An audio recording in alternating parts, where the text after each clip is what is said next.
Bandaríkjastjórn boðar hörð viðbrögð við árás á bandaríska hermenn í Jórdaníu í gær. Árásin gæti leitt til enn meiri útbreiðslu átakanna í Miðausturlöndum. Formaður þingflokks Vinstri grænna segir að utanríkisráðherra hefði átt að ræða fyrst við utanríkismálanefnd Alþingis áður en hann tók ákvörðun að fresta greiðslum til Palestínu flóttamannaaðstoðar Sameinuðu þjóðanna. Það var sorglegt að koma í bæinn, sagði Grindvíkingur sem fékk að fara heim í dag. Hleypt var inn í bæinn í 2 áföngum og fóru rúmlega 400 til að vitja eigna sinna. Jarðskjálftavirkni í Brennisteinsfjöllum þarf ekki að þýða að eldstöðin sé vöknuð, segir jarðfræðingur. Það sé þó rétt að horfa til framtíðar og huga að hvernig brugðist verður við ef kæmi til eldgos. Hafinn undirbúningur að gerð nýrrar brúar yfir Skjálfandafljót sem leysir af 90 ára einbreiða brú. Brúin langþráð samgöngubót sem dottið hefur inn og út af samgönguáætlun í 20 ár.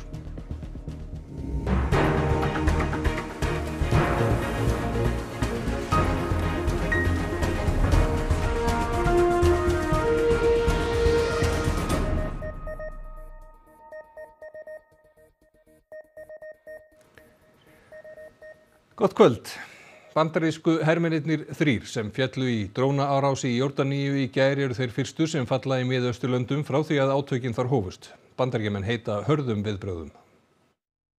Árásin var gerð á svokallaðan Turr 22 við borgina Rúkban í Jórdaníu rétt við landamærin að Sýrlandi. Þar eru 350 bandarískir hermenn með bækistöð. 3 fórust og 34 særðust. Þetta í fyrsta sinn sem bandarískir hermenn falla í Miðausturlöndum frá því átök þar hófust í október. Joe Biden Bandaríkjaforseti sendi frá sér yfirlýsingu í kjölfar árásarinnar þar sem hann segir vitað að skæruliðahópar sem studdir séu af Írönum en starfi í Sýrlandi og Írak hafi gert árásina. Biden ræddi svo árásina stuttlega á kosningafundi í Suður Karólínu. We lost 3 brave souls in attacking one of our bases, and we shall respond. Í dag sagði svo Hvíta húsið í yfirlýsingu að þetta svar myndi hafa verulegar afleiðingar. Íranar hafna því að hafa átt þátt í árásinni. مقاومت توی منطقه بر اساس آنچه را که تصمیم و سیاست خودش هست نسبت به حضور تجاوزگرانه آمریکا اقدام می‌کنه. Hópur sem kallar sig íslömsku andspyrnuhreyfinguna hefur lýst ábyrgð á árásinni. Fleira hefur gerst í dag sem eykur enn á spennuna í Miðausturlöndum. 7 féllu þegar Ísraelsmenn gerðu árás á bækistöð Hezbollah og íranska byltingarhersins í útjaðri Damaskus höfuðborgar Sýrlands. Og þetta bætist ofan á áframhaldandi árásir á Gaza. Áhyggjur aukast af þróun átakanna. Yes, we are concerned and would urge Iran to continue to de-escalate tensions in the region. We absolutely condemn what has happened over the past couple of days. Angesichts der extrem angespannten Lage in der Region ist dieses Vorgehen vollkommen unverantwortlich und kann dazu führen, die Region weiter in Richtung Eskalation zu treiben. Og framkvæmdastjórn Evrópusambandsins vill að óháður rannsakandi starfi með Sameinuðu þjóðunum við að rannsaka ásakanir aðild starfsmanna flóttamannastofnunar Palestínu að hryðjuverkaárás Hamas-samtakanna á Ísrael í október. Sameinuðu þjóðirnar hafa þegar ákveðið að hefja eigin rannsókn. Fjöldi landa innan sambandsins hefur ákveðið að stöðva tímabundið greiðslur til stofnunarinnar, þar meðal Frakkland, Ítalía, Holland, Finnland, Austurríki og Þýskaland. En síðastnefnda þjóðin jók reyndar fjármagn til Rauða krossins og UNICEF fyrir nokkrum dögum. Evrópusambandið sjálft einn stærsti fjárhagslegi stuðningsaðili stofnunarinnar. It has currently no funding to UNRWA foreseen until February 2024. So that is absolutely clear. And in the meantime, we are asking, first of all, the organization to carry out the investigation which it has itself announced. And secondly, we are asking them to agree to an audit to be carried out by independent experts that would be selected by the Commission. We will ensure that our aid to Palestinians continues to arrive. Formaður þingflokks Vinstri grænna segir að utanríkisráðherra hefði átt að upplýsa utanríkismálanefnd Alþingis ákvörðun sína að fresta greiðslum til Palestínu flóttamannaaðstoðar Sameinuðu þjóðanna. Fulltrúar utanríkisráðuneytisins áttu fund með starfsmönnum flóttamannaaðstoðarinnar í dag. Ákvörðun Bjarna Benediktssonar utanríkisráðherra að fresta greiðslum frá Íslandi kom í kjölfar ásakana í garð 12 starfsmanna flóttamannaaðstoðarinnar að þeir hefðu tekið þátt í árásum Hamas á Ísrael í október á síðasta ári. Hafdís Hrönn Hafsteinsdóttir þingmaður Framsóknarflokks og fulltrúi í utanríkismálanefnd Alþingis sagði í hádegisfréttum útvarps að ráðherra hefði átt að ræða fyrstu nefndina áður en ákvörðun var tekin að fresta greiðslum. Formaður þingflokks Vinstri grænna tekur undir þessa skoðun. Var haft eitthvað samráð við ykkur í Vinstri grænum áður en þessi ákvörðun var tekin að fresta þessar greiðslur? Nei, það var það nú ekki. Þetta ákvörðun ráðherra sem að ég skil samkvæmt nýjustu fréttum að til einhverjar frekari skoðunar. En við höfum talið réttast í Vinstri grænum að svona stór ákvörðun eins og þessi hefði verið rædd við utanríkismálanefnd Alþingis fyrst. Þannig að ráðherra hefði átt að sýna og bjóða upp á meira samráð? Það allavega okkar skoðun, já, sér í lagi vegna þess að utanríkismálanefnd Alþingis kom nú einmitt með þingsályktunartillögu til þingsins sem var samþykkt með öllum atkvæðum varðar þessi mál sérstaklega. Og þar þingið á því að mannúðaraðstoð skipti mjög miklu máli. Fulltrúar íslenska utanríkisráðuneytisins funduðu með starfsmönnum flóttamannaaðstoðarinnar í dag til að fá upplýsingar málið og viðbrögð stofnunarinnar. Utanríkisráðherra segir í færslu sem hann birti á Facebook í morgun að ekkert sé því til fyrirstöðu að halda stuðninginum áfram ef skýringar stofnunarinnar og viðbrögð eru metin fullnægjandi. Gert ráð fyrir að fjalla verður málið á fundi utanríkismálanefndar síðar í þessari viku. Orri segir að Ísland hefði átt að fylgja fordæmi Normanna og bíða eftir niðurstöðu alþjóðlegrar rannsóknar. Normenn til að mynda ætla að halda aðstoðinni áfram þangað til að liggur fyrir einhver niðurstaða í þessari rannsókn sem farin í gang og ég hefði haldið að það fari betur á því með þær upplýsingar sem ég hef í dag. Við hefðum gert það með þeim hætti líka. Grindvíkingar fengu að fara í bæinn í dag í fyrsta sinn síðan gaus þar 14. janúar. Blendnar tilfinningar vöknuðu þegar þeir komu á heimili sín. Mér heyrist eins og æðruleysi sé ykkur kannski ofarlega í huga.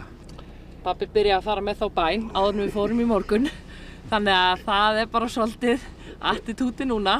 Og það var kannski ekki vanþörf á. Veðrið var vont og þurftu sumir að snúa við á Krýsuvíkurveginum. Þeir Grindvíkingar sem fengu að fara í bæinn í dag komu Suðurstrandarveginn og inn á Suðurstrandarveginn af Krýsuvíkurvegi og þar var nú reyndar kafald spilur í morgun.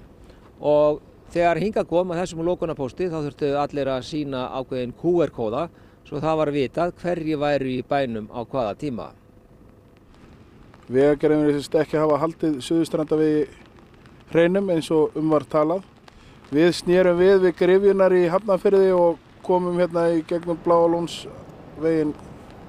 Einar segist ekki vita hvort fjölskyldan snúi aftur til Grindavíkur. Það veit bara ekkert, við erum bara í þessum stríði við móðuðu náttúru og það bara mjög flókið. Hvernig leið þér þú komst í húsið?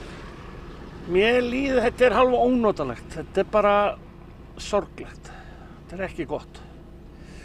En svo verður, þetta búið að vera núna í 2 mánuði fyrir okkur Grindvíkinga, bara lengi getur vont versnað. Og það hafi verið erfitt að koma í bæinn og horfa á hann, mannlausan. Já, þetta ferlega sárt sko, en þetta bara svona og það þýðir ekkert að vera eitthvað væl yfir því og maður sé hálf beygður á köflum. Benedikt, þú varst í Grindavíkurvegi í dag. Voru Grindvíkingarnir sáttir við þetta fyrirkomulag sem var unnið eftir í dag?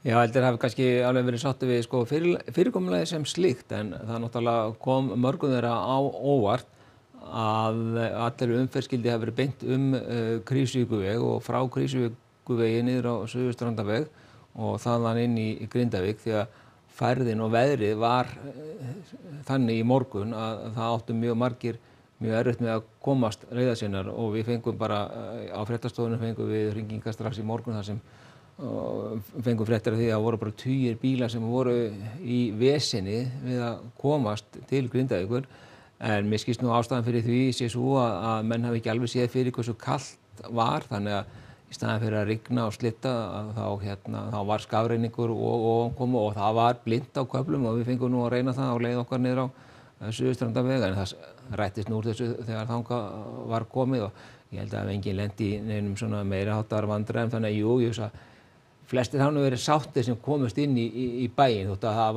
það gætti töluvert mikillar óánægju með þessa stöðu þarna í morgun. En hvernig verður aðgengi þá næstu daga? Já, það verður svona eiginlega sambærilegt. Það er búið að hólfa Grindavík niður í ákveðin svæði og korti sem við sjáum núna á skjánum og sjáum við að það sem að grænu svæðin það eru þessi 3 svæði sem var hleypt inn á í morgun milli klukkan 9 og 12 og Svo eru þarna gulir kassar líka og það eru 3 svæði sem var hleypt inn á frá tímabilinu 2 til klukkan 5 og fyrirkomulagið verður svona áfram en það verður fjölgað svæðum sem hleypt verður inn á morgun úr 3 í 4. Þannig að í dag var samtals hleypt inn á 6 svæði en á morgun verður samtals hleypt inn á 8 svæði, menn eru nú að reyna sig áfram með þetta og þetta virðist bara hafa tekist nokkuð ágætlega. En síðan má geta þess að frá 1. febrúar á 50-daginn þá er íbúum heimilt að vera þarna samkvæmt ákveðnu skipulagi frá klukkan 9 morguninn og fram á daginn til klukkan 3 minnir mig að það sé. En hvernig er tónninn í fólkinu sem að þú talaðir við í dag með að snúa aftur heim? Já, það er kannski ágætt að bakka aðeins aftur í tíman og fara til nóvember þá lagði maður þessa spurningu fyrir marga svona, hvernig litist ástandið, hvort að viðkomandi teldi hann myndi fara aftur til Grindavíkur og það voru svona að voða fáir sem voru eiginlega tilbúin að koma fram og segja það opinberlega hvað þeir hygðust gera. En núna liggur þetta náttúrulega fyrir, það verður sennilega ekki búið í Grindavík í einhvern ákveðin tíma og þannig að óvissan, hún er mikil og svo sem ekki alveg ljóst hvað fólk ætlar að gera. En ég spurði Einar Dagbjartsson einmitt af þessu í dag, hann hefur nú búið nánast alla sína tíð í Grindavík, við skulum heyra hvað hann hafði að segja. Eftir þetta hræðilega slys, ég var alveg búinn að vera bjartsýnn þetta, svo nú fáum við bara eina Surtsey hérna fyrir utan sundið og sundið verður betra og alltaf fór svo bara í vinnu ellendis og þetta verður reddast allt maður. Svo bara kom sjokkið og þegar þetta sprunguvesinn fer alltaf að koma í ljós og heilu hellarnir sko, þá hrundi ég dálítið niður. Muntu snúa aftur til Grindavíkur? Já, bara leið að það verður öruggt. Skjálftahrina tengd brennisteinsfjöllum þarf ekki að tákna að eldstöðin sé vöknuð, segir jarðfræðingur. Gosvirkni á Reykjanesskaga gæti þó færst milli eldstöðvar líkt og sagan sýnir. Jarðskjálftahrina með skjálftum og yfir 3 að stærð gekk yfir Brennisteinsfjöll suðaustur af höfuðborgarsvæðinu helgina. Brennisteinsfjöll eru ein af 5 virkum megin eldstöðarkerfum á Reykjanesskaga. Skjálftarnir voru hér í Húsfellsbruna sem er svæði hérna rétt norðvestur af Bláfjöllum og eins og þið sjáið þá er ekki ýkja langt til höfuðborgarsvæðisins héðan. Skjálftar eru ekki óvanalegir á þessum slóðum en vísindamenn telja að þar sem önnur eldstöðarkerfi á Reykjanesskaga eru virk, gæti sú virkni flust á milli kerfanna. Við erum búin að vera með eldgos núna síðustu árum hérna í Fagradalsfjalli og Svartsengi líka og svo erum við með Brennisteinsfjöllin hérna og Krýsuvík og Hengilinn og svo Reykjaneskerfi hérna yst og svona í jarðsögulegum skilningi þá hafa þessi kerfi svona tilhneigingu til þess að sýna eldvirkni öll á svona svipuðum tíma. Þýðir það þá að það gæti farið að bera á eldvirkni annars staðar? Já, það er allavega svona það sem þessi takmarka jarðsaga sem aðganga að segja okkur að þá eru ákveðnar líkur á að hinn kerfin vakni til lífsins. Ef færið að gjósa væri það að öllum líkindum hraungos eins og við hefum séð undanfarin ára á Reykjanesskaga. Hraun getur runnið frá þeim í átt að einhvers konar byggingum eða vatnsleiðslum eða rafmagnsleiðslum eða öðru. Því þú talar hraunflæði, skulum við kíkja kannski á annað kort sem sýnir hvernig það hefur verið svona í gegnum aldirnar. Ljósbleik eru þau nýjustu og umfangsmikil hraun eins og svokallaður Húsfellsbruni og hérna sjást einnig hraun sem hafa runnið hérna til dæmis niður Elliðaárdalinn og í gegnum Garðabæ og Hafnarfjörð og víðar. Sem tengjast þessum kerfum. Hér er þessi bæði gosrein Krýsuvíkurkerfisins og svo líka Brennisteinsfjalla. Svo sem ekkert óvænt ef slíkt myndi gerast einhvern tímann aftur en það þarf ekkert að vera það sé í þessari umbrotarhinu. En það er gott að hugsa samt til framtíðar og velta fyrir sér hvað er hægt að gera til þess að bregðast við slíkum atburðum eða þeir komu. Niðurstöður forsetakosninga í Finnlandi í gær voru eins og flestar kannanir gáfu til kynna. Alexander Stubb úr Íhaldsflokki, fyrrum utanríkis- og forsætisráðherra, fékk flest atkvæði, rúm 27% og fast á hæla hans kom Pekka Haavisto með tæp 26%. Haavisto er úr flokki græningja og var utanríkisráðherra þegar Finnar sóttu aðild að NATO. Þar sem engin frambjóðanda fékk yfir helming atkvæða etja þeir kappi í seinni umferð kosninganna 11. febrúar. 9 voru í framboði og kjörsókn var 75%. Þeir svöruðu spurningu fréttamanna í dag hvernig þeir ætli að tryggja sér sigur í seinni umferðinni. No varmaan paras strategia on olla vaan oma itsensä ja jatkaa sillä tiellä, joka on valittu. Eli en lähde ikään kuin ketään erityisesti kosimaan, vaan varmaan jokainen äänestäjä, jokainen suomalainen tietää, että nämä on henkilövaalit ja jokainen miettii tykönään, että kuka olisi tässä vaikeassa maailmanpoliittisessa tilanteessa paras johtamaan Suomea maailmalla, edustamaan Suomea maailmalla ja kuka voisi olla se ylipäällikkö, joka vie meidät NATO-aikaan. Äänestäjihän on vaikea houkutella, kun he ajattelevat itse ja päättelevät itse asioita. Ja olen huomannut, että jotkut piirteet ovat sellaisia, joita ihmiset arvostavat. Harkintakyky, pitkäjänteisyys, paineensietokyky. Tiedetään, että ne on sellaisia presidentillisiä ominaisuuksia, joita seuraavan 6 vuoden aikana. Franskir bændur teftu hraðbrautir við París í dag til að mótmæla rekstrarskilyrðum í landbúnaði. Bændur í Frakklandi hafa margsinnis mótmælt undanfarið, en þetta eru umfangsmestu mótmælin hingað til. Mótmælin hafa verið í undirbúningi í nokkur tíma og hafa fengið nafnið umsátrið París. Í morgun var fjölda dráttarvéla ekið áleiðis til Parísar í þeim tilgangi að loka helstu hraðbrautum þangað. Megintilgangurinn var að koma í veg fyrir flutning matvæla frá heildsölumarkaðinum í Rungis, sem einn sá stærsti í heimi, en stjórnvöld hétu því að vernda markaðinn.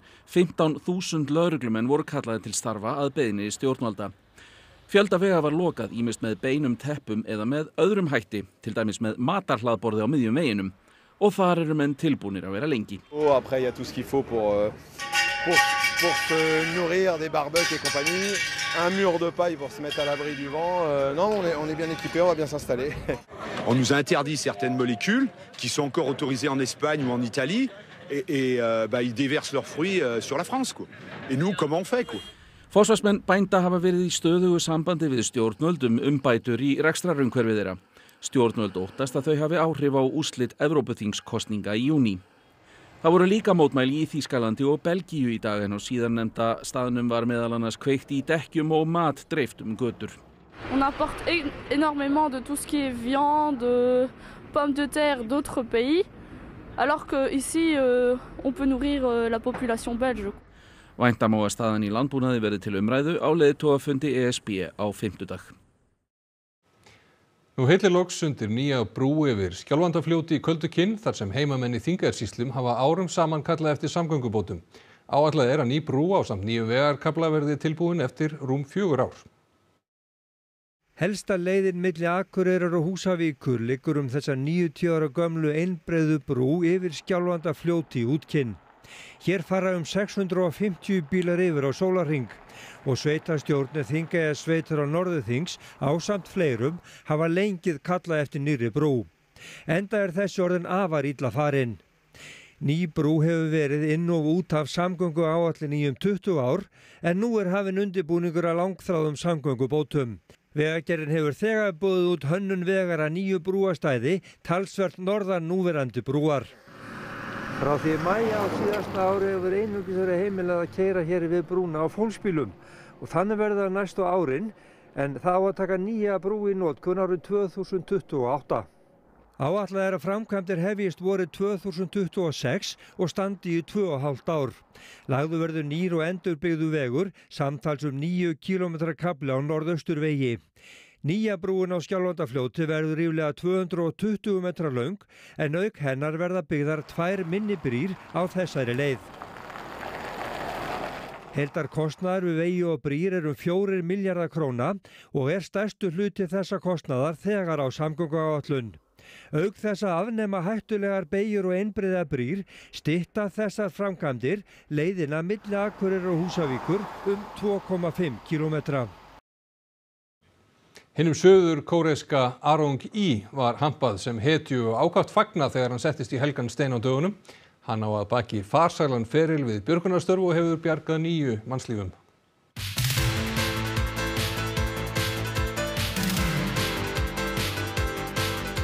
Arong Lee hefur átt 6 ára farsælan feril sem leitar og björgunarhundur í Suður Kóreu. Hann hefur tekið þátt í 300 aðgerðum og bjargað 9 manns. Nú hann kominn á aldur og sestur í helgan stein. 2020년, 2022년 소방청장배 전국 119 구조견 경진대회에서 3위를 수상하는 등 전국에서 손꼽히는 영리한 구조견이었습니다. Haldin var kveðjuathöfn honum til heiðurs þar sem hann fékk blómakrans og viðurkenningaskjöl. Honum var fagnað ákaft þegar nýr eigandi leiddi hann á brott. Arong er 10 ára og á vonandi eftir nokkur góð ár sem gæludýr. 나라를 위해서 고생을 많이 했으니까요.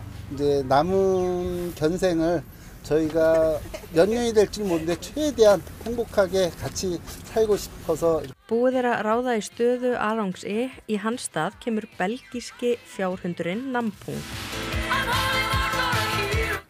Frá Suður Kóreu og í Kastljósið, Guðrún Sóley, hvað bjóðu þau upp á í kvöld? Í þætti kvöldsins verður fjallað tímabundna stöðvun fjárframlags Íslands til Palestínu aðstoðar Sameinuðu þjóðanna. Hvaða afleiðingar þessi frysting mun hafa og á hvaða grunni hún byggir. Það verða 2 fyrrum starfsmenn Palestínu aðstoðarinnar sem ræða þetta mál, þau Birgir Þórarinsson og Lára Jónasardóttir. Þá fjöllum við þá staðreynd að Íslendingar verða 400.000 talsins á næstu vikum og ræðum við önnum kafnasta tónlistamann landsins, Magnús Jóhann, sem deilir kröftum sínum milli idolpops og klassískar tónlistar. Takk fyrir það, Guðrún Sóley, við fylgjumst með því, en þá ætlum við að líta til veðurs. Það verður suðvestan kaldi eða stinningskaldi, víða éljagangur, einkum landið sunnan og vestanvert. Léttir heldur til norðaustan til á morgun en annars áfram víða él. Kólnar í kvöld og verður víðast vægt frost í nótt og á morgun. Sigurður Jónsson veðurfræðingur fer nánar yfir horfur næstu daga að loknum íþróttafréttum sem Einar Örn Jónsson færir okkur í kvöld. Alfreð Gíslason, þjálfari þýska karlalandsliðsins í handbolta, segist sáttur við uppskeru liðsins á nýliðnu Evrópumóti, þar sem Þjóðverjar urðu í 4. sæti á heimavelli sínum. Frakkar urðu hins vegar Evrópumeistarar og þeim var fagnað vel við komuna heim í dag. Frakklandsforseti tók á móti liðinu og tók með þeim lagið. Og Ítalinn Jannik Sinner sigraði á opna ástralska meistaramótinu í tennis í gær fyrstur Ítala.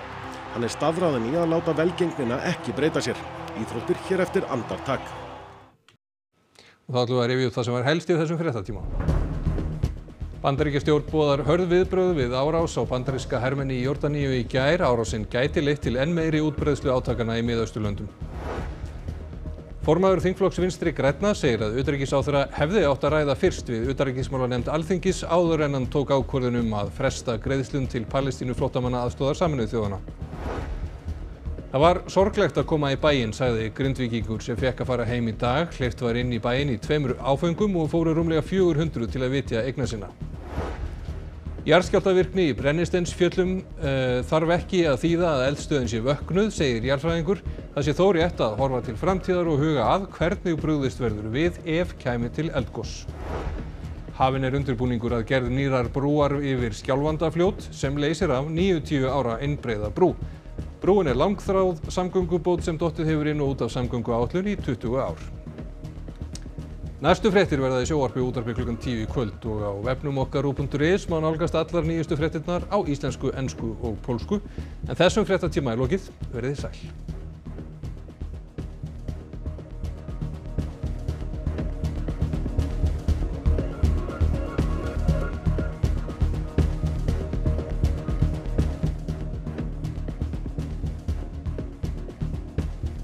Á RÚV í kvöld. Tækniundur nútímans. Rithöfundurinn og stærðfræðingurinn Hannah Fry kynnir sér nýjustu tæki og tól í tækni.